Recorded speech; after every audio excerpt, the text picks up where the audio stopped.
Hello and welcome. You're watching ET Markets. I'm Tanya Aneja. Well, there's a tiny difference between living your second innings on a pension and creating exponential 10x wealth for your future. Today, we are going to learn about 10x investing rule and the philosophy of 10x wealth for your family.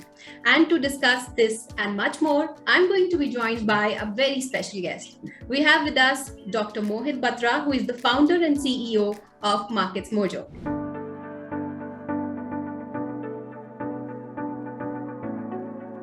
Thank you so much, Dr. Batra, for joining us on ET Markets. Thanks a lot, Tanya, for having me here. I think it's a great topic to discuss, especially that we are today. I'm very excited to throw some light on and throw some opinions on what we see and how we see the 10x rule playing out. Absolutely. But before we come to the rule, let me begin by asking you about the current market scenario. I mean, we are fighting with inflation, rate hikes are happening. So going forward, what is your take on the markets? I mean, have we already priced in the worst and are we close to the bottom? See, it's anybody's guess. I personally believe that if you look at where we are today, I mean, this whole carnage started on the tip of the event of Russia and Ukraine. And post that, obviously, we were long awaiting the interest rate hikes because the inflation number is not something that's just climbed up one fine night. It has taken its time, and we know that a lot of discounting in the price was already happening. But having said that, the market was in a bullish zone, and it was not correcting itself to the news initially. And over a period of time, you'll see these kind of events play out, because there's in any kind of a bull market scenario, when you see an event coming in, there is resistance levels that gets made up out there. Having said that, we've seen a good enough 10 to 12% correction. We are now at, Indian markets are trading at around 19p, which is in line with the historical Ps, although it is still higher if you were to world. My personal belief is that we are still not at the bottom. We believe that another quarter of pain is there before the pain reduces. Inflation is not something that can get controlled over the next 1 year. There are drastic measures that the Feds would be doing all across the world. Hence, we personally feel that I see another 4-5% from here. I see another 3 months of correction happening till the time that we have inflation and interest rate hikes becoming a part of the market habit. And that's when the revival may happen. We also personally believe that the 2 lakh crores that the FIs have taken out in this calendar year, our estimates say that we may end up on a net positive rather than a net negative for that reason. Okay. So last quarter is where the buoyancy may come back to the markets, is what we expect. Absolutely. All right. Now let's come to the 10x investing rule and learn philosophy of 10x wealth from you. So what are the keys to unlocking the wealth formula? I mean, not just for yourself, but for the generations to come. So Tanya, I think to understand why a 10x rule is important is primarily to build up a little bit of a context around it. We've been doing a lot of wealth planning for our investors to see, an individual would earn, say, in his full life around of 40-45 years of working or business, whatever you may call it, total amount of, say, X. Now, if you were to see discount it for inflation and give the appreciation of salary increases for 40 odd years, what you're typically seeing is the money is not grown in excess of 3-4-5%, which is our Indian habit of parking the money in the fixed deposits. You typically at your retirement are left with around 0.3 of that X.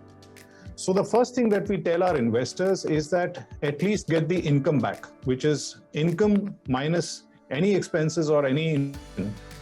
To get your income back at intervals of, say, 10 years, 20 years, 30 years, and 40 years of your working, we've taken a savings rate of, say, 10%, 20%, 30%, and 40%. Then you'll be surprised that you need at least a 9% to just get your income back. Okay. To just get your income back, you need a 9% ROI on the savings that you may do. And on an average, you can go from people being different, so it can be around 8% to 10%, but 9% is the holy grail. Now, if you look at return on asset classes across last 10 years, I think equity has been at around 17%. You have gold, which has been at around 12 odd percent, equity is at around 10 odd percent. But having said that, they're all seeing a decline, and that is not a rally that one can believe on. So to continuously grow your income, first of all, you have to cross the 9% hurdle, because that's where you are net neutral to the total income that you earned in a lifetime.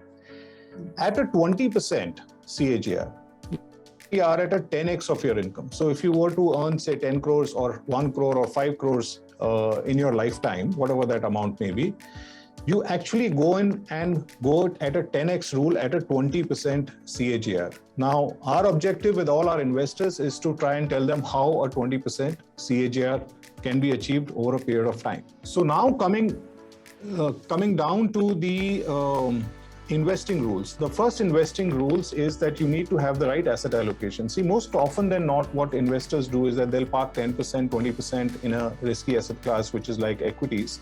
And then they would like it to work much harder, because at a net worth level, they're only 20% or 30% allocated into equities. And even if it grows at 15, 20%, at a net worth level, you end up in single digit returns. So we tell our investors the first rule is very important to get your asset allocation in place, to make sure, decide whether you are an aggressive customer or moderate or conservative, and accordingly get your asset allocation in place, which can be in a conservative profiling around 30% on equities to even go to 100% on the aggressive side. So asset allocation is the key to everything, number one. Number two, there is a kind of a DNA mix that we require for the investors to understand that if there is one thing that we want them to champion across in terms of their habits of investing, is to ride on volatility, because that's where wrong decisions happen. So how to kind of switch off during the times that we are today in and let the money pay out, because a lot of investors take their own personal calls, which may be a cash call, which may be reducing, allocations, which may be selling off too early, which may be, buying stocks which are actually not quality stocks because the price is down in current market scenario. So you catch the falling knives out there. So there are these micro rules that prohibit the customer to maintain a consistency. Volatility, riding the volatility is rule number 2 as we see it. Number 3, majority of the investors, with the new wave of investors that you see coming into this country, the average age of the investors younger by the day. Over the last 2 years, if you've seen close to 5 crore demat accounts being opened up, the average age is around 20 to 28, 30. So people, when they come early on, they need to understand that this is not a quick money making investment opportunity. This takes time. So there's a lot of maturity that is required within the investors, and hence we always say to go with an expert of your choice, who you can trust, who you can depend on, who will give you not just investing products and services, but that investing support emotionally, that what you need to do in these kind of times, and handhold you towards greater participation out there. Number 4th is actually, we, on the contra of what is happening in the markets, we actually tell them to stay away from technology as much as possible. Now, if you see the wave of discount broking that is happening in the country today, which is on a per trade basis, on a per transaction basis, lot of participants on the sell side or on no research side. We have now close to 45 to 50% participation of the equity markets that is happening through discount brokers. Just to save that little bit of money, to go without research, to go in and take your own calls, especially when majority of the investors are very new in the market, is an extremely dangerous thing. So you need to have research support, you need to have experts backing you, and you need to make sure that you're not just trying to do things to save that 10 rupees, 20 rupees, but you're trying to make money, which is in terms of your ROI only focused towards where you can get the best ROIs. And the next one is how you typically concentrate your portfolios to reach to a higher degree of return, which if you have to beat the index, the only way to beat the index is not just to invest in mutual funds, but to have a concentrated portfolio. When I say concentrated, I would typically mean anywhere in between 10 to 20 stocks. As natural habit of a lot of investors on our platform as well, we've seen that they have 50, 60, 70 stocks, and that ends up not making money ever. Even if you see the mutual fund as an option, if you look at the latest PIVA report, which is Standard & Poor Index versus Active report, I think on 13th of April this year, 82% of the large and mid-cap funds, mutual funds, have actually underperformed the index over a 5-year period.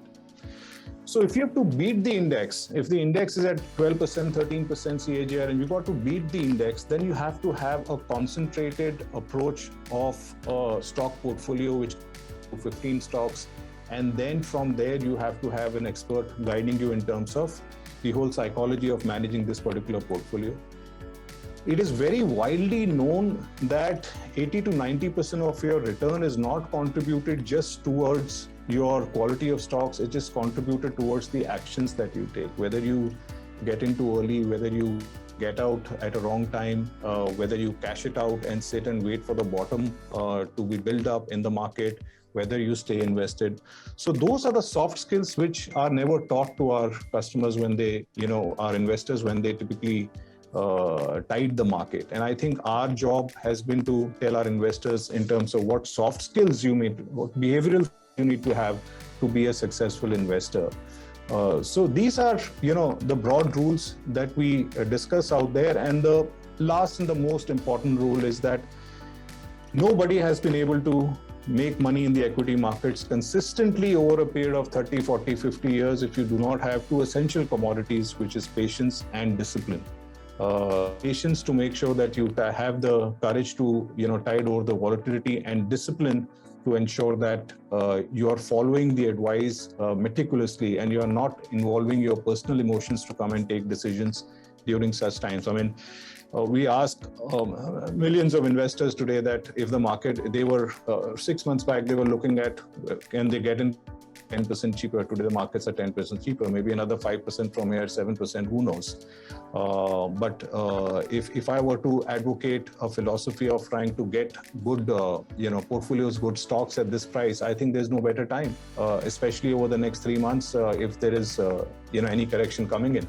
But that is easy to say, easy to read, easy to understand, to comprehend, and very difficult to actually execute in real day-to-day life. And that's what these rules are about.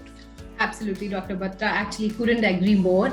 Investors should have, I think, patience and discipline, especially at this point in time.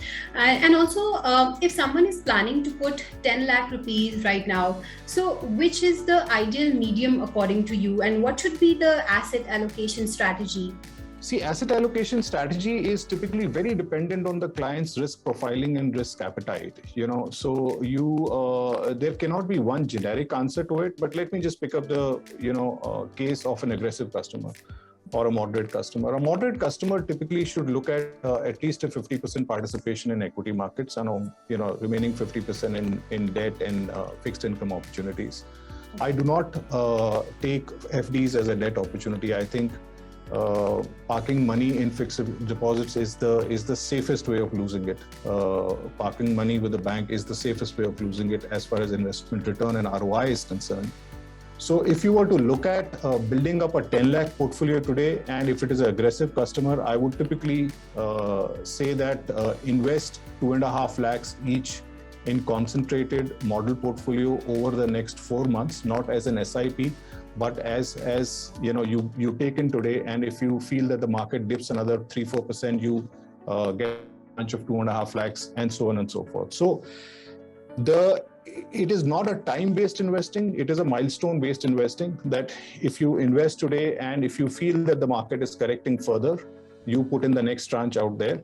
So 10 lakh can be invested over the next, say, 4 odd months with extreme discipline of fall in the markets. Portfolio is what I feel should be the need out there. If you were to look at a broader asset allocation on moderate, where you're talking about a 50% equity, which I'll follow the same route, but if you're talking about a 50% debt opportunities, I would look at AAA rated bonds on a smaller duration. I would look at a couple of years of maturity or 2 to 3 years of maturity. I'll not play long right now on the bond yields. And there you have a chance of making around 6% post-tax.